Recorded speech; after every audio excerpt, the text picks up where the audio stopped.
Hello friends, Neha એજ્યુકેટરમાં આપનું સ્વાગત છે.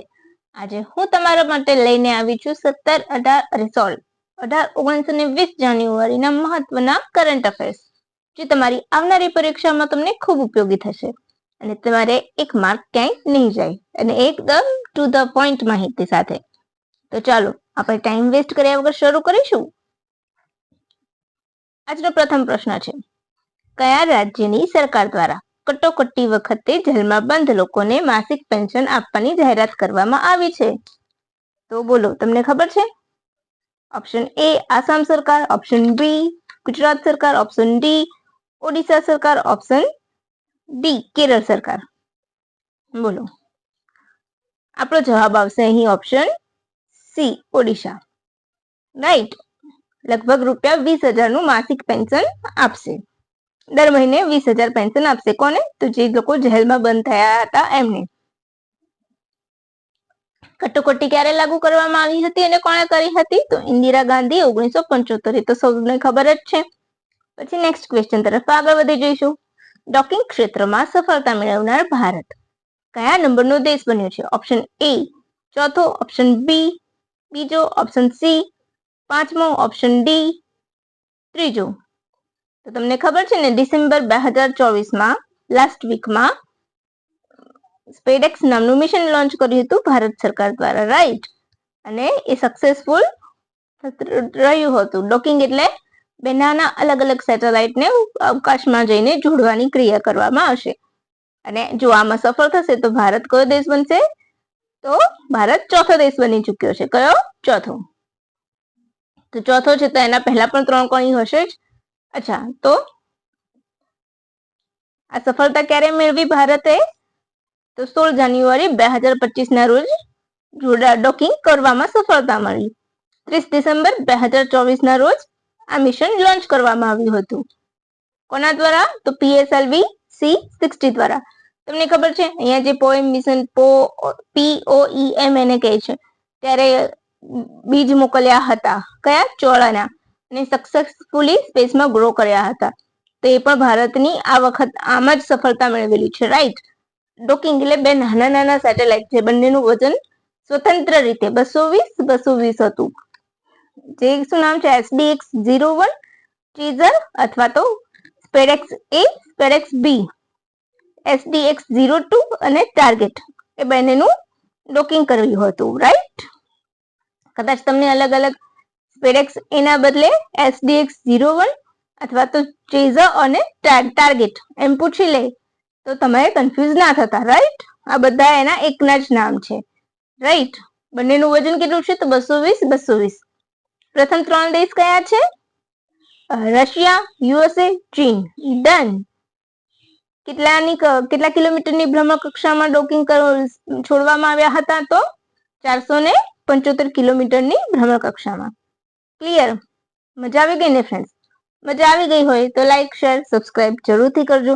અને હા, એક વખત તમે આખો વિડીયો જરૂરથી જોજો, જેથી કરીને તમને આઈડિયા આવશે કે આનો કન્ટેન્ટ કેવો છે, રાઈટ. ચાલો, અને તમને સ્પીડ વધારે લાગતી હોય તો પણ મને કમેન્ટ કરજો. ભારતની મહિલા ક્રિકેટ ટીમ દ્વારા કયા દેશ સામે પોતાનો સર્વોચ્ચ સ્કોર કર્યો છે?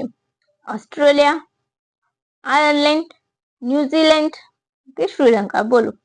આપણી મહિલા ક્રિકેટ ટીમ પણ ખૂબ આગળ છે, કઈ ખ્યાલ છે ને તમને સૌને? સ્મૃતિ મંધાના, મિથાલી રાજ જાણીતા ખેલાડી, ઝુલન ગોસ્વામી.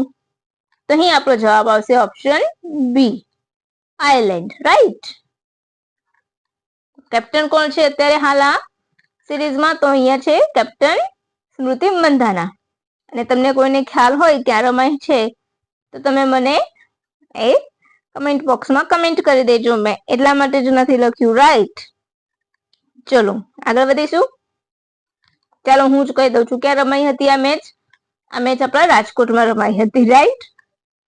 ચાલો, ભારત અને સ્પેન 2026ના વર્ષને કયા વર્ષ તરીકે ઉજવશે? Option A dual year, option B friendship year, option C દોસ્ત યર કે ઓપ્શન ડી 25 યર્સ. બોલો, ખ્યાલ છે કોઈને? તો અહીંયા પણ આપણો જવાબ આવશે ઓપ્શન એ ડ્યુઅલ. તમને ખબર છે સ્પેન સાથે આપણે બીજા કયા કરાર કર્યા છે? કરાર તમને ખ્યાલ હોય, આપણે સ્પેન પાસેથી કોઈ પ્લેન લેવાના છીએ, તો કયું? C295, right? અને એનું કેટલા બનશે અહીંયા એ પણ તમારે ખબર હોય તો એ પણ મને કમેન્ટ બોક્સમાં કમેન્ટ કરી દેજો. અચ્છા, શેના માટે આ વર્ષ ઉજવવામાં આવે છે? તો સંસ્કૃતિ, પર્યટન એટલે કે ટુરિઝમ અને એઆઈ ના સહયોગ ઉપર ધ્યાન કેન્દ્રિત કરવા માટે, રાઈટ? હવે ખોખો મહિલા વિશ્વકપ કોણ જીત્યું? તમને ખબર છે ને, ઇન્દિરા ગાંધી સ્ટેડિયમ છે દિલ્હીમાં, જે નવી દિલ્હી, ત્યાં ફાઇનલ મેચ રમાઈ હતી. આ પ્રથમ જ વખત છે ખોખો નો વર્લ્ડ કપ, રાઈટ? એના મેસ્કોટ તમને ખબર છે? બોલો, તમને ખ્યાલ હોય તો મને કહો. બંનેના મેસ્કોટ તેજસ અને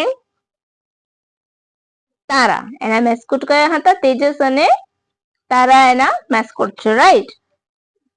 તો આ યાદ રાખી લેજો અને આ 5 સ્ટાર ક્વેશ્ચન સમજી લેજો, કારણ કે ખોખો નો વર્લ્ડ કપ પ્રથમ વખત જ રમાય છે, ને તે પણ ભારતમાં. ખોખો વર્લ્ડ કપ ફેડરેશનના અધ્યક્ષ કોણ છે? સુધીર મિશ્રા છે, રાઈટ? સમજાઈ ગયું? એ પણ તમે યાદ રાખી લેજો. મોટા ભાગની વિગત મેં તમારે જે જરૂરી છે ખોખો ને લગતી. અચ્છા, ખોખોમાં કેટલા ખેલાડીઓ હોય છે? ખોખોમાં આપણે 9 ખેલાડી મેદાન ઉપર હોય છે, રાઈટ? ક્લિયર થઈ ગયું? કેવું લાગે છે ફ્રેન્ડ્સ? ગમ્યું? ગમતું હોય તો લાઈક, શેર, સબસ્ક્રાઇબ જરૂરથી કરી દેજો. અને પુરુષોની કેટલી ટીમે ભાગ લીધો છે? 24 દેશો ભાગ લેશે, રાઈટ? આ વખતે ખોખોમાં કેટલા દેશો ભાગ લેશે? તો 24 દેશો ભાગ લેશે. 2 ટ્રોફીઓ છે, રાઈટ? કેવી ટ્રોફી છે? બ્લુ અને ગ્રીન ટ્રોફી. ગ્રીન ટ્રોફી મહિલાઓ માટે ને બ્લુ ટ્રોફી પુરુષો માટે. સમજાઈ ગયું ફ્રેન્ડ્સ? આજે ખોખો ને લગતી ડિટેલ્સ છે મેં લગભગ તમને બધી આપી દીધી છે. અચ્છા, આપણે મહિલા વિશ્વકપ કોણ જીત્યું? તો ઓપ્શન યસ, આપણું પ્રિય ભારત. કોને હરાવ્યું? નેપાળ. તો તમને ખબર છે વુમેન્સ ખોખો વિશ્વકપ અને મેન્સ વિશ્વકપ, ખોખો વિશ્વકપ બંનેમાં આપણું ભારત જીત્યું છે, અને બંનેમાં એમણે નેપાળને જ હરાવ્યું છે, રાઈટ? એ યાદ રાખજો. એટલે તમારે એક વસ્તુ તો ઓછી થઈ ગઈ. કોને ડિપેન્ડ કર્યું હતું? નેપાળને. બંને ટીમને, બંનેમાં, બરાબર? મેન્સ અને વુમેન્સમાં. ખોખોમાં મેન્સ અને વુમેન્સમાં નેપાળને ડિપેન્ડ કરીને ભારત જીતી ગયું છે, બરાબર? ક્લિયર થઈ ગયું? ખોખો ફેડરેશન ઓફ ઇન્ડિયા, એના અધ્યક્ષ સુધીર મિશ્રા. ટોટલ ખેલાડીઓ કેટલા હોય છે? 9 હોય છે. પ્રથમ વખત જ યોજાયો છે. તારા અને તેજસ તેના મેસ્કોટ છે. ક્લિયર? તો મોટા ભાગના તમારા ડાઉટ ખોખોની જેટલા બી, અને ખોખોમાં તમારે એક વસ્તુ તમારે લખવાની છે કે ખોખોમાં જે શબ્દ આવતા હોય છે એ શબ્દ તમારે તમારી નોટબુકમાં લખી લેવાના છે. જે વર્ડ્સ પૂછાતા હોય છે ખોખોમાં, જે વપરાતા હોય છે રમતમાં, એ. બરાબર? ક્લિયર? હવે નેક્સ્ટ ક્વેશ્ચન. અચ્છા, તો ખોખોના મહિલા ટીમના કેપ્ટન કોણ છે? તો પ્રિયંકા ઇગ્લે, અને પુરુષ ટીમમાં પ્રતિક વાયકર. અને 9 ખેલાડીઓ મેદાન ઉપર રમે છે. તો ક્લિયર થઈ ગયું? ખોખોના કેટલા બધા પ્રશ્ન, એકમાંથી જ તમારે કેટલા બધા ક્વેશ્ચન્સ આવી ગયા. આ કયું સંસ્કરણ છે ખોખોનું? તો પ્રથમ સંસ્કરણ છે. ક્યાં યોજાયું? નવી દિલ્હી ના ઇન્દિરા ગાંધી ઓપન સ્ટેડિયમમાં. 3 ક્વેશ્ચન ક્લિયર. ખોખો ફેડરેશનના અધ્યક્ષ કોણ છે? તો સુધીર મિશ્રાજી. ખોખોમાં કુલ કેટલા ખેલાડીઓ હોય છે? તો 9. કોને હરાવ્યું? તો બંનેમાં પુરુષ અને મહિલા બંને નેપાળને હરાવ્યું, અને બંને પ્રથમ વિજેતા જાહેર થયું. મેસ્કોટ કોણ છે? તેજસ અને તારા. ટ્રોફી તો બ્લુ ટ્રોફી મેન્સ માટે, ગ્રીન ટ્રોફી પુરુષો માટે. તો તમારા કેટલા બધા ક્વેશ્ચન એક જ ટોપિકમાંથી નીકળી આવ્યા, હે ને? તો આને જ કહેવાય કરંટ અફેર્સ. કે તમે કરંટ અફેર્સ તૈયાર કરો તો એને રિલેટેડ તમારા જેટલા પણ બેકગ્રાઉન્ડ ક્વેશ્ચન્સ હોય એને તમારે રેડી કરી લેવાના અને તમારી નોટબુકમાં લખી લેવાના. તમને ખબર છે રાઇટિંગ કરંટ અફેર લખવું ને એ સૌથી બેસ્ટ પ્રિપેરેશન છે કોઈ પણ ગવર્મેન્ટ એક્ઝામની પ્રિપેરેશન કરવા માટે. મારી પાસે છે ને હજુ પણ પડી છે જૂની, જ્યારે હું પ્રિપેરેશન કરતી હતી ને ત્યારે. એટલા માટે કહું છું કે તમે પીડીએફ કરો ને એના કરતા તમે લખશો ને તો લખવાથી તમારા હાથ અને મગજ બંને એક્ટિવ થાય છે. હું મોટિવેશન નથી આપતી, જસ્ટ તમને ગાઈડ કરું છું કે તમે જ્યારે લખશો ને તો લખવાની સાથે સાથે એ મગજમાં પણ ક્લિક થતું હોય છે અને એટલે યાદ પણ વધારે સારું રહેશે. કરંટ અફેર વાંચવાથી નથી આવડતું. તમે આજનું લખ્યું સાથે સાથે લખતા જાઓ અને 2 દિવસ પહેલાનું પણ રીડ કરો એટલે તમારું રિવાઇઝ થઈ જશે, રાઈટ? અને એક વખત રિવાઇઝ થતું જશે ને તો તમારા દિમાગમાં પણ એ ફિટ થઈ જશે. પછી તમારે અમુક ટાઈમ પછી એને વાંચવાની જરૂર જ નહીં પડે કે યાદ કરશો ને તો તમારું દિમાગ આપોઆપ એ બાજુમાં વિચારવા લાગશે. હા ને? તો બસ આને આવી રીતના જ કરંટ અફેર્સ તૈયાર કરાય. ચાલો નેક્સ્ટ ક્વેશ્ચન તરફ આગળ વધી જઈશું. ભારત રણભૂમિ દર્શન એપ કોણે લોન્ચ કરી? Option A Dharmendra Pradhan, option B Amit Shah, option C Narendra Modi અને ઓપ્શન ડી રાજનાથ સિંહ. બોલો, તમને ખબર છે? તો આ રાજનાથ સિંહ એટલે કે આપણા રક્ષા મંત્રીએ લોન્ચ કરી છે. ક્યારે કરી હતી? તો આર્મી દિવસ. આર્મી દિવસ ક્યારે આવે છે? તો 15 જાન્યુઆરીના રોજ ઉજવાય છે, રાઈટ? કેમ ઉજવાય છે? તો કરિયપ્પાએ એ દિવસે આપણી શાસનની ધુરા હાથમાં લીધી હતી બ્રિટિશ શાસન પાસેથી, રાઈટ? એની યાદમાં ઉજવાય છે. ટુડે સ્પેશિયલમાં આ વિશે મેં તમને માહિતી આપી જ છે. અચ્છા, થલ સેના દિવસે આ એપ છે કઈ છે? તો ભારત રણભૂમિ દર્શન એપ. એની સાથે સાથે બીજી પણ વસ્તુ થઈ હતી. આઈએનએસ નીલગિરી, આઈએનએસ તરંગિણી, આઈએનએસ સુરત અને આઈએનએસ વાક્ષીર. એ 3 નૌસેનાને અર્પણ કરવામાં આવી, રાઈટ? આઈએનએસ નીલગિરી તો એ શું છે? એ ફ્રિગેટ છે. મોસ્ટલી પહાડો ઉપરથી હોય છે જેના નામ એ ફ્રિગેટ હોય છે. પછી આઈએનએસ સુરત તો સિટી ઉપરથી હોય એને ડિસ્ટ્રોયર કહેવાય છે, રાઈટ? મોટા ભાગ્યા મેં નોટિસ કર્યું છે એટલે કહું છું કે જ્યારે હું લખતી હતી ને ત્યારે મેં નોટિસ કર્યું છે કે જ્યારે પણ કોઈ આઈએનએસ નેવલ શિપનું નામ સિટી ઉપરથી હોય છે ને તે મોસ્ટલી ડિસ્ટ્રોયર જ હોય છે. અને આઈએનએસ વાક્ષીર તો શું છે? એ મિસાઇલ કઈ શેની છે? કલાવરી ક્લાસની, રાઈટ? 6ઠ્ઠી, રાઈટ? તો એ વિશેની પણ મેં માહિતી આપેલી છે મારા જે બેક લેક્ચર છે, પ્રીવિયસ લેક્ચર એમાં. તો તમે એમાં જઈને માહિતી તમે કલેક્ટ કરી શકો છો એકવાર.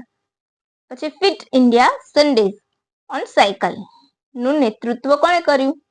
અરે હા, ઉપરનો ક્વેશ્ચન આપણે અધૂરી રહી ગઈ માહિતી. રણભૂમિની આર્મી દિવસે લોન્ચ કરવામાં આવી. અચ્છા, તો એમાં શું છે? તો 77 એવી ઐતિહાસિક યુદ્ધ ભૂમિ છે જેને જોવા માટે રેડી કરાય છે. 77 ઐતિહાસિક યુદ્ધ ભૂમિનો સમાવેશ થાય છે. ટુરિઝમ તરીકે ડેવલપ કરશે જેથી કરીને એક ઇન્કમ પણ થાય ટુરિઝમ થ્રુ, રાઈટ? બેટલફિલ્ડ હેઠળ અને ટુરિઝમનો એક ભાગ બનાવ્યો છે, જેમ કે ડોકલામ છે, રાઈટ? તો એવા ઘણા બધા ક્ષેત્ર છે જે જાણીતા છે યુદ્ધ ભૂમિ તરીકે. એને ટુરિઝમ તરીકે ડેવલપ કરશે. હવે next question. Fit India Sundays અને સાયકલનું નેતૃત્વ કોણે કર્યું? Option A Gul Panag, option B Saweety Boora, option C A અને બી બંને, ઓપ્શન ડી એક પણ નહીં. બોલો, ખબર છે? અચ્છા, ગુલપનાગ તો અભિનેત્રી છે. Who is a Saweety Boora? તો she is a boxer, right? એ બોક્સર છે. તો આપણો જવાબ આવશે અહીંયા ઓપ્શન એ અને બી બંને કર્યું છે, રાઈટ? સાયકલિંગ એ ખૂબ સારી વસ્તુ છે, સારામાં સારી એક્સરસાઇઝ છે. તો તેમણે 500 થી વધુ વ્યક્તિનો નેતૃત્વ કર્યું હતું. કેટલા કિલોમીટર લાંબી હતી આ યાત્રા? તો 20 કિલોમીટર. અને આ concept fit India Sundays on cycle December મહિનામાં જ મનસુખ માંડવિયા તો રમતગમત મંત્રી છે, રાઈટ? એમના દ્વારા શરૂ કરવામાં આવ્યું હતું. અને આયોજન કોણ કરે છે? તો ફર્સ્ટ રમતગમત મંત્રાલય, સાયકલિંગ ફેડરેશન ઓફ ઇન્ડિયા અને માય ભારતના સહયોગથી એનું આયોજન કરવામાં આવે છે. જુનાગઢમાં પણ આવી પ્રથમ વખત સાયકલ યાત્રા યોજાઈ હતી, રાઈટ? હવે નેક્સ્ટ ક્વેશ્ચન શું છે? અચ્છા, તમે આ યાદ રાખજો, બરાબર? કે સ્વાતિપુરા બોક્સર છે અને એ આઈએમપી ક્વેશ્ચન કહી શકો કે પૂછાઈ શકે છે. અને આ માહિતી મેં ક્યાંથી લીધી છે? તો આપણે પીઆઈબી માંથી, રાઈટ. મોટા ભાગે હું ટ્વિટરમાં ફોલો કરું છું પીઆઈબી. બધા મંત્રાલય જે છે, અમૃતકાલ વાળા છે, કોઈ પણ મંત્રાલય ગણો, તો એમાંથી જ હું તમને માહિતી પૂરી પાડું છું. એટલે ખોટી તો હશે જ નહીં, રાઈટ. તો પ્લીઝ તમે એક વખત લાઈક, શેર, સબસ્ક્રાઇબ જરૂરથી કરજો. ને તમે નીચે હું મારું ટ્વિટર આઈડી આપી દઈશ, નેહા એજ્યુકેટર નામે, તો તમે ત્યાં જઈ પણ મને ફોલો કરી શકો છો. જો મારે ફોલોઅર્સ, હજુ મેં નવું જ એકાઉન્ટ બનાવ્યું છે ટ્વિટર પર, બનશે ને તો હું ત્યાં તમને જે ગવર્મેન્ટ જે ક્વિઝ મૂકે છે એ ક્વિઝ હું ત્યાં પણ શેર કરતી રહીશ, જેથી કરીને તમારું જ્ઞાન વધતું રહે. હવે નેક્સ્ટ ક્વેશ્ચન. ઇન્ટરપોલ દ્વારા પાયલટ પ્રોજેક્ટ તરીકે કઈ નોટિસ જાહેર કરવામાં આવી? એટલે કે નવી જ છે, રાઈટ. પહેલા જે ઓરેન્જ, રેડ કોર્નર. અચ્છા, ઇન્ટરપોલ જેટલી નોટિસ જાહેર કરતી હોય એ તમને ખબર હોય તો એક વખત મને કમેન્ટ બોક્સમાં કમેન્ટ કરી દેજો, right. Silver notice, red corner notice, orange corner notice, blue corner notice, બોલો આઈડિયા છે કોઈને?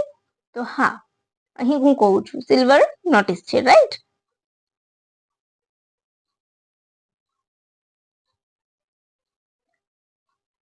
Silver corner notice, right. તો આ નોટિસ કોણે જાહેર કરી છે? ઇન્ટરપોલ દ્વારા, રાઈટ. અચ્છા, તમને ખબર છે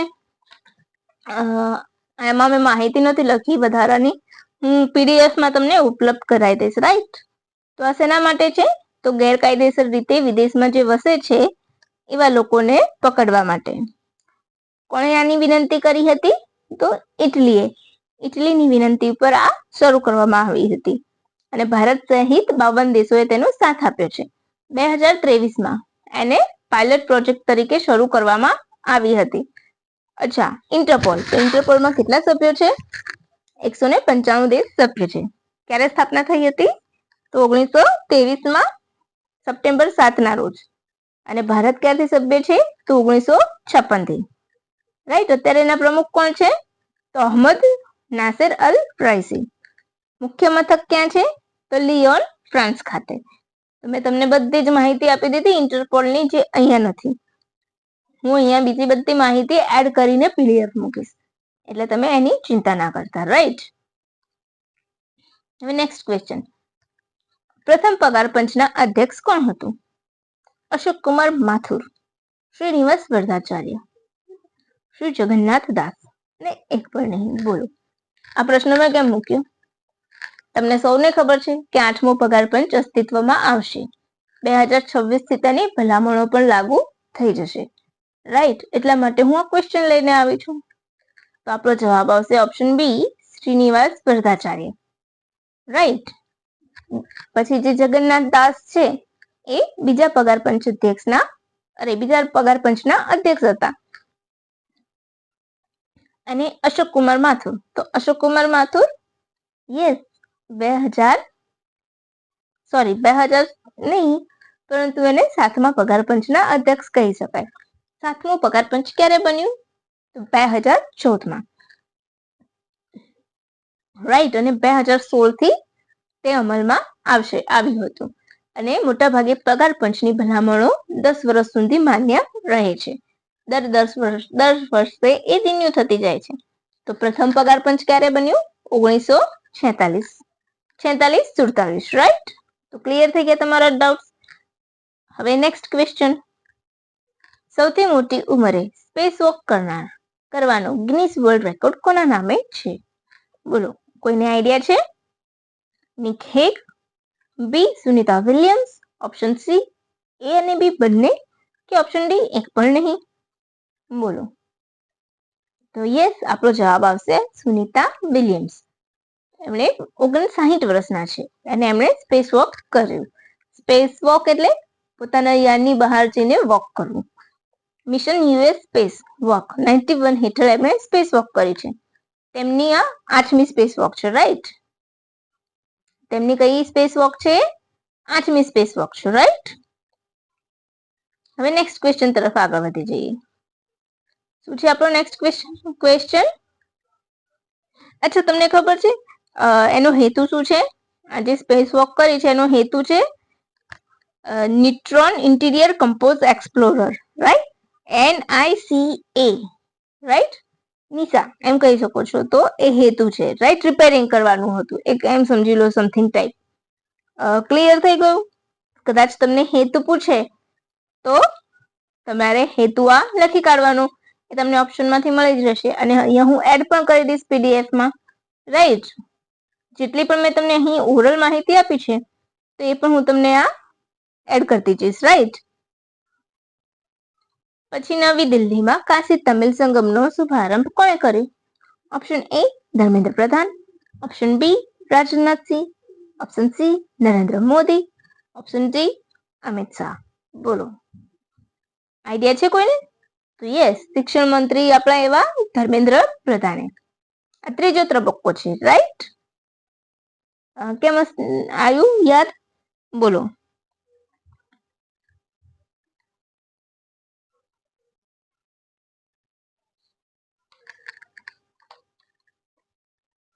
કોઈને આઈડિયા છે? તામિલ કવિ યાદ હોય તો મને કહી દો. જાણીતા કોઈક તમિલ કવિ હતા, કુરલ. અચ્છા, ના યાદ હોય તો કઈ નહીં, હું નેક્સ્ટ આમાં પીડીએફમાં બધું એડ કરી લઈશ, એક્સ્ટ્રા માહિતી, રાઈટ. અચ્છા, નેક્સ્ટ ક્વેશ્ચન. એક બે ક્વેશ્ચન રહી ગયા છે, બધી હું તમને ઓરલી કરાવીશ અને પીડીએફમાં મૂકી દઈશ, જેથી કરીને તમને આઈડિયા રહે, રાઈટ. ભારતના રક્ષા મંત્રાલય દ્વારા ભારતીય નૌકાદળ માટે MRSAM માટે કોની સાથે કરાર કર્યા? ઓપ્શન એ HAL, હાલ, right, Hindustan એરોનોટિક limited, right. BDL, બોલો. BDL એટલે ભારત ડાયનેમિક લિમિટેડ. DRDO અને ISRO. જો એક ઓપ્શન તો સીધું નાબૂદ થઈ ગયું, ISRO.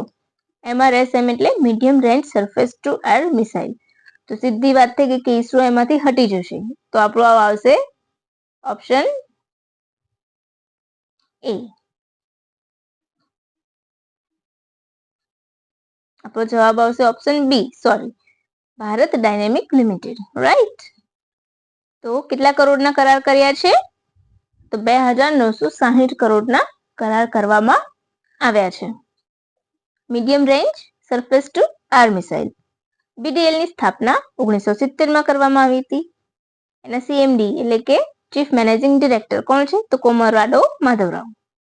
એક મસ્ત મજાનો ક્વેશ્ચન છે આ ફ્રેન્ડ્સ, અને આ મોસ્ટ IMP છે, એમ સમજી લેશો ને તો પણ ચાલશે કે આ ક્વેશ્ચન તમારા જીઓગ્રાફિક અને કરંટ બંનેને લઈને આવનારી પરીક્ષામાં આવશે જ.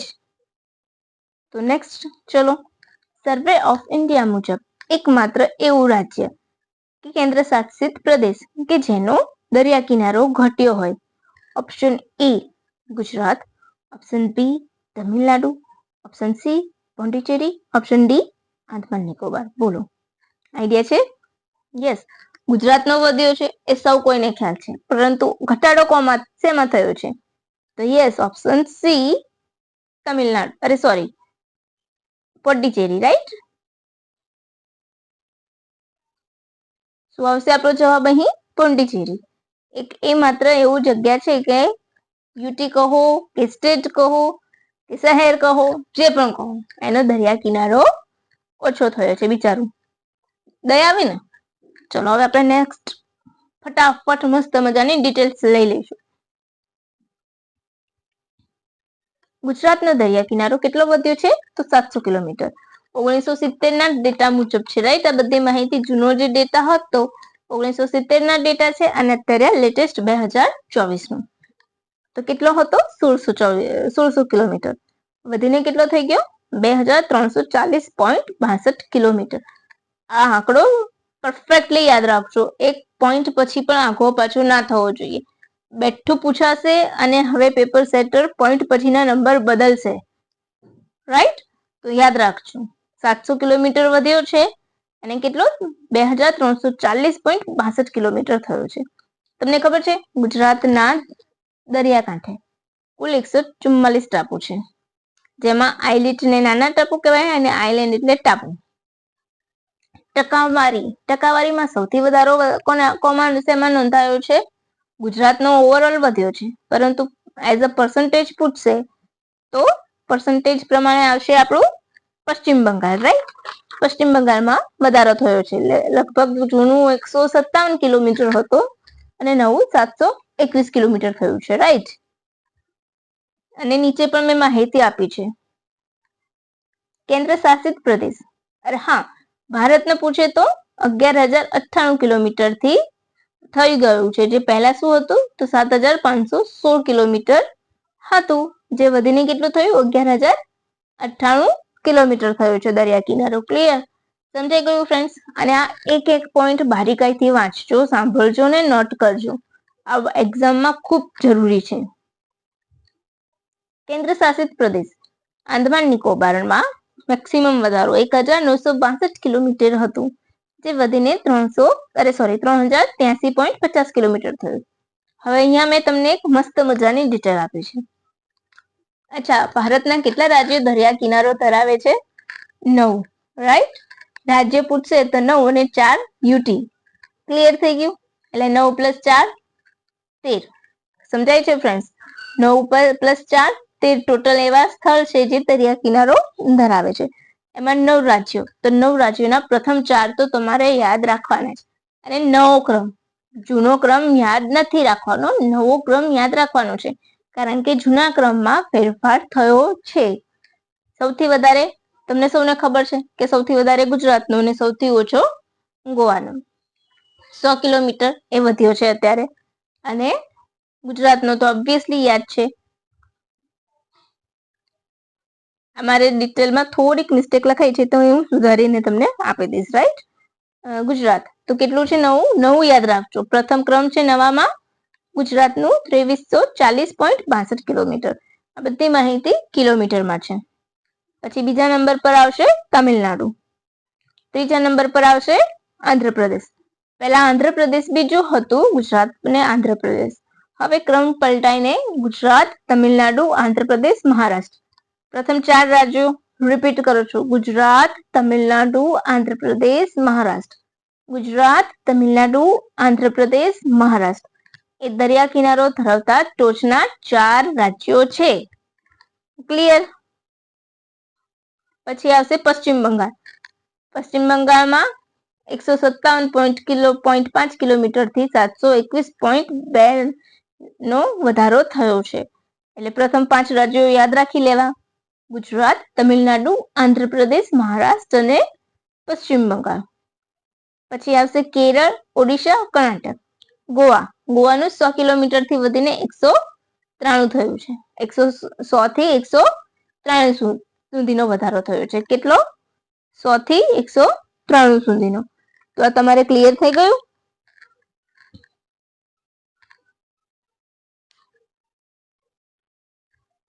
પછી કેન્દ્ર શાસિત પ્રદેશ તરફ જઈશું. તો આંદામાન, લક્ષદ્વીપ, દીવ દમણ. રાઈટ. અને પુડુચેરી. રાઈટ. આંદામાન, લક્ષદ્વીપ, દીવ દમણ, દાદરા નગર હવેલી અને પુડુચેરી. જો પરીક્ષામાં તમને ક્રમ પૂછશે વિધાન વાક્યમાં કે નીચેના દરિયા કિનારાનો ક્રમ કરો, યોગ્ય ક્રમ ગોઠવો, તો તમે ઉપાધિમાં મુકાઈ જશો. યાદ નહીં રાખો ને તો. એટલે આ ક્રમ યાદ રાખીને લખીને જજો દિમાગમાં. રાઈટ. કારણ કે એક માર્ક બહુ મહત્વનો હોય છે પરીક્ષામાં. તો કેન્દ્ર શાસિત પ્રદેશમાં આંદામાન નિકોબાર. રાઈટ. પછી લક્ષદ્વીપ, દીવ દમણ, દાદરા નગર હવેલી અને પુડુચેરી. અચ્છા, એક માત્ર એવું પૂછે પ્લેસ કે એવું યુટી કે જેમાં ઘટાડો થયો હોય, તો આવશે આપણો જવાબ પુડુચેરી. અને અહીંયા જોઈએ આપણે રાજ્ય પૂછી લે તો એવું તો છે જ નહીં. રાજ્ય છે? રાજ્ય ના, રાજ્ય નથી. એટલે આપણે શું યાદ રાખવાનું?